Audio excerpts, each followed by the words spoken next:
Hello, my dear students. You are most welcome on WS Academy. This is this marathon MCQ series for English grammar. और बहुत सारी demand आ रही थी English grammar के लिए because last time जो मैंने आपको कुछ लेक्चर्स ही दिए थे यूट्यूब पे इंग्लिश ग्रामर के, तो बच्चों को उसमें से 100% जो है JKSSB एग्ज़ाम्स का जो 100% ठीक हुए थे क्वेश्चंस। तो बहुत टाइम से डिमांड आ रही थी English grammar MCQ series marathon series की, तो आज मैंने स्टार्ट किया है बेसिक से। इजी क्वेश्चंस रखें सो दैट कि आप सबको कॉन्फिडेंस वापस आए, और इसके बाद हम जो है इससे भी हायर लेवल करेंगे और एक रिदम आ जाएगा आप में। ठीक है, तो आप सब लोग एक्टिवली टेक पार्ट कर लीजिए, अपने आंसर जो है कमेंट सेक्शन में लिख लीजिए या लाइव चैट में लिख लीजिए, सो दैट कि आपको भी पता चले कि कितने सही हैं आपके और कितने गलत है। और जो भी टॉपिक्स पे आप जो marathon MCQs for English grammar चाहते हैं वो आप लिख लेना, टॉपिक्स मेंशन करना, और इसके बाद जैसे टेंसेस पे मैं लाऊंगी एक मैराथन MCQ सीरीज। ठीक है, तो स्टार्ट करते हैं, let's start. So question number 1 is here, this is top 50 questions for propositions. तो इसलिए प्रपोजिशंस का पहले लाया, इजी है, मैंने ये बहुत ही अच्छे तरीके से पढ़ा है। VLW में भी टाइप्स ऑफ प्रपोजिशंस के यूजेस, डिफरेंट केसेस। ठीक है, बहुत इजी टॉपिक है और बहुत सारे इजी क्वेश्चंस मैंने लाए हैं सो दैट कि आपका कॉन्फिडेंस बूस्ट हो जाए। So let's begin. Question number 1, I will pay dash dash the meal. Choose the correct option. These ये 4 ऑप्शन है, इनमें से आप करेक्ट देख लीजिए, इसका जो है करेक्ट आंसर क्या है, कौन सा प्रपोजन यहाँ पे लगेगा। I will pay dash the meal, to, for, with, about. Yes, सबसे पहला इसमें क्वेश्चन में क्या लगेगा, आई विल पे, शाबाश, फॉर द मील, तो for is the right answer. Moving to another question, I don't think I can use this laptop, it belongs dash dash my sister. ठीक है, choose the correct preposition here. So belong, हर एक जब किसी को belong करता है ना, किसी को, बिलोंग्स टू। ठीक है, so it belongs to my sister is the right preposition which can be used here. शाबाश। Moving to another one, Alvin borrowed a book dash dash me. Alvin borrowed a book dash dash me, very nice, excellent. To, of, for, from, choose the correct option. Yes, right answer is from. Alvin borrowed a book from me, मुझसे ली उसने book, किताब उसने मुझसे ली। ठीक है, okay. Please explain the chapter dash us, to, with, on, about, choose the correct answer, and the right answer is please explain the chapter to us. So moving to another question, I was listening dash the songs when you called me. जब आपने मुझे call किया मैं song सुन रहा था। So off, to, with, none of these. Choose the correct option. I was listening to the songs when you called me. आप देखोगे हमेशा लिसन के साथ टू आप देखोगे ज़्यादातर टाइम हम लिसन के साथ टू लगाते हैं। देखो यहाँ पे मैं एक बात बताऊँगी, हेयर और लिसन में क्या फ़र्क है। बेसिकली अगर मैं यहाँ पे बैठी हूँ और बाहर से कोई आवाज़ हुई तो ऑब्वियसली मैं सुनूंगी क्या, ऑब्वियसली मैं सुनूंगी, है ना, क्योंकि मेरे कान सुनेंगे उस आवाज़ को। बट वो आवाज़ खुद ही हुई, पता नहीं किसी ने की, तो मैंने सुनी ड्यू टू माई मेरी जो है कानों की पावर के हिसाब से मैंने सुनी। ठीक है, अब अगर मैंने जानबूझ के कोई सॉन्ग लगाया, ठीक है, तो मैं इंटेंशनली से लगा रही हूँ और मैं अटेंशन के साथ सुन रही हूँ ना उसको। सो उस टाइम मैं हेयर यूज़ नहीं करूँगी, उस टाइम मैं लिसन यूज़ करूँगी। I am listening to a song. ठीक है, I am listening to her talks, I am listening to her voice. तो जब आप अटेंशन के साथ खुद जानबूझ के किसी का कुछ सुन रहे हो ना, उस टाइम आप लिसन इस्तेमाल करते हो। और हेयर हो गया जब ऐसे ही हमने रैंडमली कोई भी चीज़ सुन लेते हैं, उसको हम बोलते हैं हेयर। ठीक है, तो listening to the songs when you called me. Moving to another question, Tanya is worried dash her result. Worry, परेशान होना, परेशान हम किसी चीज़ के बारे में होते हैं ना, या एक्साइट भी हम किसी चीज़ के बारे में होते हैं, तब क्या लगता है, Tanya is worried about her result. So about is the answer here. Okay, we wanted to go for hiking tomorrow, but it depends dash is the weather. So, what will be the answer here? We wanted to go for hiking tomorrow, but it depends dash is the weather. It depends on the weather. Excellent. ठीक है, आप सब लोग सही जा रहे हो। चले, हु आर यू लिसनिंग, आप किसी, जब आप सुनते हो ना तो किसी को सुनोगे ना, को आया ना तो किसी को सुनोगे. So who are you listening about to, for none of these. Who are you listening to, आप किसको सुन रहे हो. Okay, moving to another question. Digest whom you had written the letter, आपने किसको, है ना, को आया ना फिर से, आपने किसको लेटर लिखी. सो to whom you had written a letter, आपने किसको लेटर लिखी थी. Okay. My brother listens digest a lot of jazz music. Choose the correct option. My brother listens, क्या आएगा, for, by, to, none of these. फिर से वही वाला question. My brother listens to a lot of jazz music. Allied paid digest my birthday cake. Allied ने मेरे birthday cake के लिए पे किया. के लिए, जब भी उर्दू में के लिए आएगा ना तो वहाँ पे आता है फॉर, याद रख लेना. By, for, of, to. Choose the correct option and the right answer is for. Allies paid for my birthday cake. When will we arrive digest America? Choose the correct preposition here. आपको पता होगा जो America है ये एक country है, बहुत बड़ी जगह है. अगर आप कहीं एयरपोर्ट पे होते हैं, हॉस्पिटल पे होते हैं, या किसी लोकेशन पे होते हैं, बस स्टैंड पे होते हैं, आप बोलोगे आई एम एट एयरपोर्ट, ठीक है, I am at bus stand या आई एम एट हॉस्पिटल. वो एक पर्टिकुलर जगह होती है. ये बड़ी है ना, अमेरिका बहुत बड़ा एक कंट्री है ना, तो जब आप बड़ी जगह में जाते हैं तो उस टाइम आप इन का इस्तेमाल करते हो. I am in Srinagar, I am in Jammu, I am in America. So when will we arrive in America आएगा. शाबाश. ये कॉन्सेप्ट्स मैंने बहुत ही अच्छे तरीके से सिखाए हैं VLW बैच में. चलिए. my father explained digest my brothers when they should drive, why they should drive carefully. My father explained, शाबाश, क्या आएगा, किसको एक्सप्लेन किया, मैं किसको, ठीक है, ब्रदर्स को. तो my father explained to my brothers why they should drive carefully. को इंग्लिश में आप टू लिखते हो.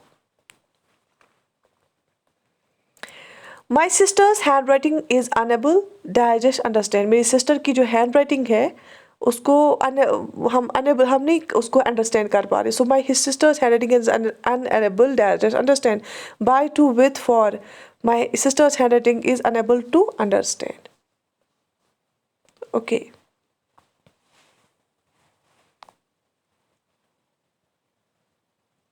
Don't worry, I will clean digest the table. देखो यहाँ पे क्या ऑप्शन है, to, under, with, none of these. देखो विथ द टेबल तो आएगा नहीं, टू द टेबल क्या होगा, तो नन ऑफ दीज तो आएगा नहीं. बेसिकली देखो ये टेबल है, इसके नीचे जो स्पेस है ना इसको हम बोलेंगे अंडर द टेबल. क्यों, क्योंकि ऊपर कोई चीज़ है. सेम सिमिलरली देखो अगर ट्री होता है ऐसे ट्री और उसके ब्रांच होते हैं, ठीक है, इस ब्रांच के नीचे जब हम बैठेंगे ना, हाँ हम बोलेंगे I am sitting under a tree, I was sitting under a tree. तो क्योंकि हमारे ऊपर ये ब्रांच है ना तो इसलिए यहाँ पे अंडर आएगा. तो सिमिलरली यहाँ पे भी आया, don't worry, I will clean the table, I will clean under the table. ये वाला पार्ट मैं यहाँ क्लीन करूँगा, I will clean under the table. शाबाश. यहाँ तक क्लियर हुआ, शाबाश.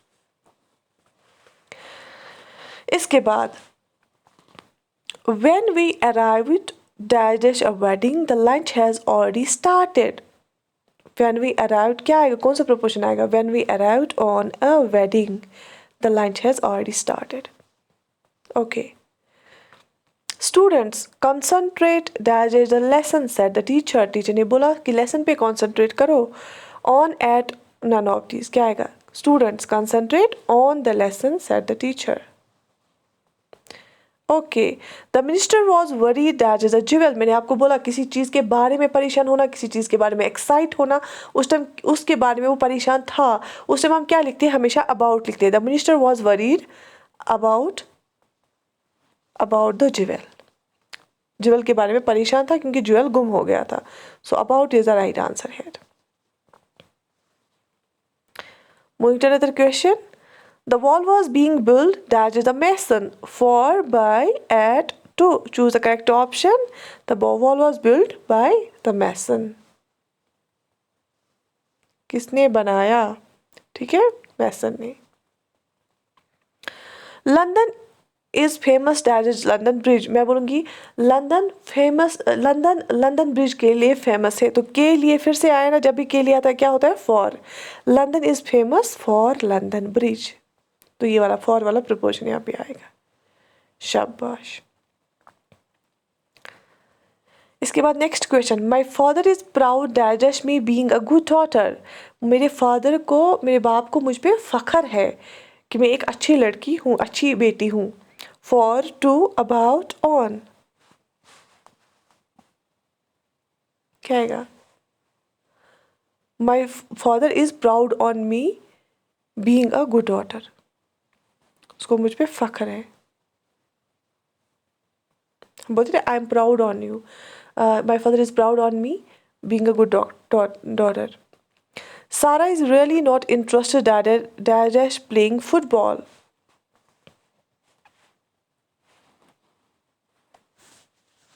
Sarah is really not interested, क्या आएगा इन ऑप्शंस में से? शाबाश। Sarah is really not interested in playing football. Very good. शाबाश। Lucy's mother is pleased dash her result. अब उसकी मदर प्लीज होगी, वो अब खुश है, उससे राजी है, किससे? कुछ देख के ही तो होगा ना, हो रिजल्ट देख के, है ना। तो Lucy mother is please dash her result, क्या आएगा फिर? Lucy mother is please with her result. Very good. I am bad dash singing. देखो सिंगिंग है ना, गाना गाना एक टैलेंट है ना। जब भी टैलेंट की बात होती है ना तो एट आता है। जैसे डांसिंग एक टैलेंट है, एट आएगा। राइटिंग भी एक, राइटिंग स्किल भी एक टैलेंट होता है। I am good at dancing, I am good at singing, I am good at writing, I am bad at singing, I am bad at dancing, है ना। So I am bad at singing आ जाएगा यहाँ पे। जब भी talent की बात होती है तो एट आएगा। I have been admitted at hospital for 5 days। 5 दिनों के लिए हॉस्पिटल में मुझे एडमिट किया गया। तो आई हैव बीन एडमिटेड, जब भी एडमिशन करते हैं ना किसी, उस टाइम क्या कहते हैं? Admitted to a school, admitted to a hospital, admitted to any trust, है ना। I have been admitted to hospital for 5 days।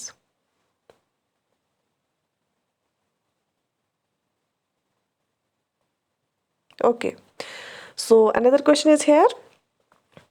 आप साथ साथ लिख लीजिए आप किन टॉपिक्स पे चाहते हैं MCQ marathon series English grammar के। नेक्स्ट में मैं लाऊंगी टेंस पे, ठीक है।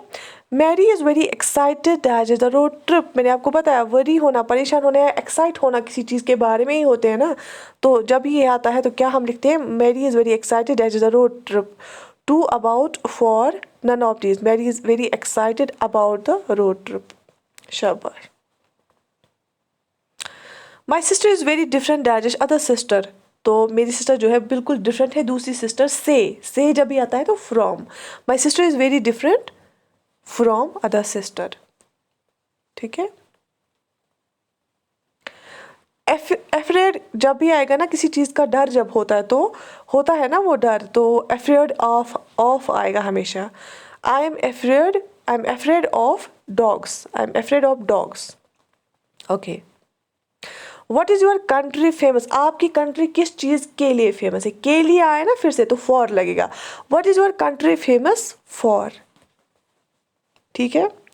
जब किसी चीज़ पर कोई चीज़ होती है ना सरफेस पे तो ऑन आता है, जब जिस चीज़ के लिए तो फॉर आता है, ठीक है। मैंने आपको ये इन डिटेल पढ़ाया है। You should be proud dash your self on getting a job. जब हम खुद के साथ प्राउड होते हैं ना तो हमेशा you should be proud of yourself on getting a job. शाबाश। My car is similar dash yours, क्या आएगा? Of with to, none of these. My car is similar to yours. शाबाश। तो are you happy dash your new cell phone. तो आपके पास नया cell phone, आप क्या नए सेल फोन के साथ हैप्पी हो? तो are you happy with your new cell phone. शाबाश।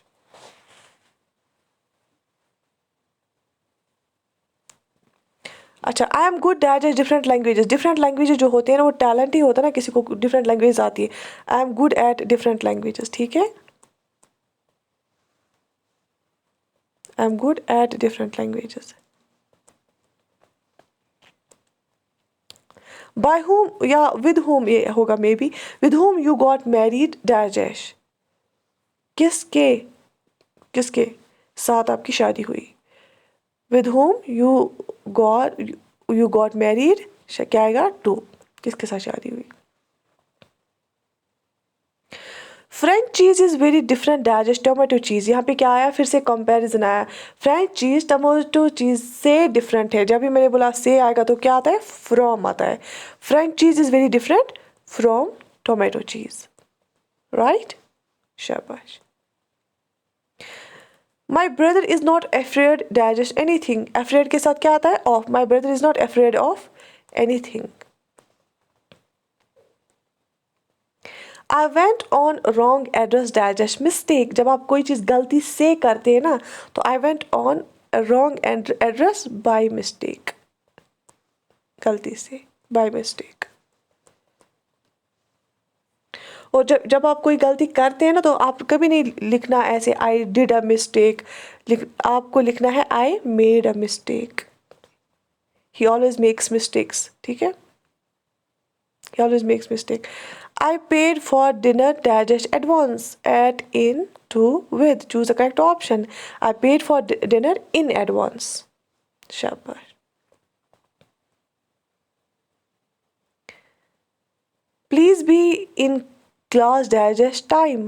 देखो यहाँ पे टाइम मेंशन नहीं करके यहाँ पे सिंपल टाइम लिखा है। So please be in class, क्या आएगा? On, in, with, at. Please be in class on time, ठीक है? ऑन टाइम आएगा। अब अगर यहाँ पे लिख के होता please be in class digest 10 AM, अगर टाइम दे के होता तो टाइम हम क्या लिखते हैं यहाँ पे? Please be in class at 10 AM, तो हम एट लिखते अगर टाइम यहाँ पे मेंशन करके होता। तो यहाँ पे सिर्फ टाइम लिख के था, तो please be in class on time आएगा, ठीक? Okay. The king deliberately threw the jewel dashes the river. देखो किंग ने जानबूझकर वो ज्वेल कहाँ पे लगाया? रिवर में। देखो यहाँ पे क्या है? यहाँ पे ये रिवर है, ये पानी है, ठीक है? ये वाटर है यहाँ पे। तो किंग ने क्या लगाया? वो ज्वेल लगाया। वो ज्वेल कैसे घूम घूम के आया? ऐसे, और पानी में चला गया। जब भी कोई चीज़ किसी में चली जाती है, लेकिन वो मोशन में जब आती है, जब वो कोई चीज़ दौड़ के, चल के, या कोई थ्रो करता है वाटर में, तो मोशन है ना उसके साथ, फिर वो किसी चीज़ में चला जाता है। तो हम लिखते हैं क्या? क्या लिखेंगे यहाँ पे? हम लिखते हैं शाबाश इनटू, इनटू द रिवर लिखेंगे। कैसे? कोई चीज़ जैसे जैसे फॉर एग्जाम्पल कोई चल रहा है या दौड़ रहा है, फिर आगे टनल आ रही है, अब वो इस टाइम टनल में है, इसे टनल से इर्द गिर्द उसके क्या है? टनल ने कवर किया है। जैसे यहाँ पे रिवर ने वाटर ने उस ज्वेल को कवर किया है, तो सीधे है ना, यहाँ पे टनल ने कवर किया है इसको, लेकिन मोशन भी साथ है। He is walking into the tunnel, ठीक है? तो यहाँ पे इन टू आएगा, इन नहीं आएगा, इन टू आएगा। क्यों? क्योंकि मोशन भी साथ में है और वो उस चीज़ में घुसा हुआ है।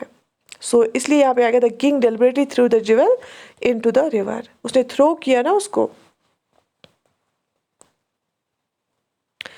गो and fetch a glass of water digest me. जाओ और मेरे लिए आए ना फिर से, तो क्या आएगा? फॉर। मैंने आपको शॉर्ट ट्रिक्स भी सिखाई। गो and fetch a glass of water for me. शाबाश। इसके बाद the king said you have 3 days digest find the jewel. आपके पास 3 दिन है ज्वेल को ढूंढने के लिए। को आया ना, को के टाइम मैंने क्या बोला है आपको? टू आता है। The king said you have 3 days to find the jewel. शाबाश। Your house will be raze digest the ground. क्या आएगा? In, on, to, under. Your house will be raze to the ground. शाबाश। Mister searched everywhere. Mister ने jewel के लिए हर जगह search किया। के लिए आए ना फिर से। Mister searched everywhere for the jewel, ठीक? Right. The king arranged a party digest night. ठीक है, तो उसने नाइट पे पार्टी अरेंज की है। The king arranged a party. जब देखो नाइट या नून आएगा ना, हम क्या बोलते हैं? एट नून, एट नाइट, ठीक है? तो the king arranged a party at night. I will be there at noon, I will be there at night, ठीक है? ठीक है। और अगर इवनिंग और मॉर्निंग होगा ना, तब हम लिखते हैं इन द मॉर्निंग या इन द इवनिंग, ठीक है? लेकिन नून के टाइम हम क्या लिखते हैं? एट नून, या एट नाइट। शाबाश। The commencement of new session is direct 4th नवंबर। तो कमेंसमेंट होता है शुरू होना किसी चीज़ का, तो बिगिन होना। तो नया सेशन शुरू 4th नवंबर से होगा, ठीक है। तो से है ना, से के टाइम क्या आता है from. The commencement of new session is from 4th November, ठीक है। 4th नवंबर से स्टार्ट होगा। They were amazed that see the ruby. They were amazed, ruby को देखकर वो हैरान हो गए। को आया ना, they were amazed to see the ruby. Ruby को देख के वो हैरान हो गए, ठीक है। ऐसे भी ये ट्रिक्स याद के लिए को से ऐसे भी आपके बहुत सारे प्रिपोजिशंस ठीक हो जाएंगे। वैसे भी ये बहुत इजी क्वेश्चन है और बहुत इजी टॉपिक भी है। We ate a lot digest currants. हमने बहुत सारे क्या कुरेंट्स खाए हुए। We ate a lot of currants, currants, ठीक है। वी एट, अच्छा, she is totally depend digest her parents. अब देखो बेसिकली यहाँ पे क्या आएगा, जब कोई किसी चीज़ सरफेस पे होती है ना, वो ऑन लिखते हैं हम। लेकिन देखो जो रेस्पॉन्सिबिलिटी है ना, मतलब किसी चीज़ पे डिपेंड है, लेकिन क्या वो उनके कंधों पे बैठी है। अगर वो उसके कंधों पे बैठी होती ना पेरेंट्स के, तो हम ऑन लिखते, she is on her their on their shoulders. लेकिन हम तो बोलते हैं वो डिपेंड है उन पे, लेकिन क्या सच में उसका बोझ है उन पे, मतलब उसका वेट तो नहीं होगा ना पेरेंट्स पे। तो ये एक एब्स्ट्रैक्ट थिंग है, मतलब एक आइडियोलॉजिकल थिंग कि वो उन पे डिपेंड है। अलबत्ता उसका वेट तो वेट के हिसाब से तो उन पे डिपेंड नहीं है ना, तो ये बोला जाता है, बोलने में है, एब्स्ट्रैक्ट थिंग है। So she is totally depend upon her parents, upon her parents. और ये मोर फॉर्मल में इस्तेमाल किया जाता है upon.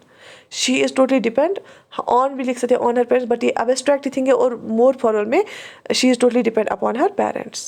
So upon is the right answer. Okay. It's very difficult to find water desert. It's very difficult to find water under, in, to, on. Obviously बड़ा एक area है। It's very difficult to find water in desert. ठीक है, तो यहाँ पे कौन सा प्रपोजिशन आएगा, in. So these were the 50 questions from the preposition section. और मैंने सोचा कि एक sort of warm up कि आप लोगों को easy लगे इंग्लिश ग्रामर, और सो दैट कि आप इससे डरे ना, ठीक है।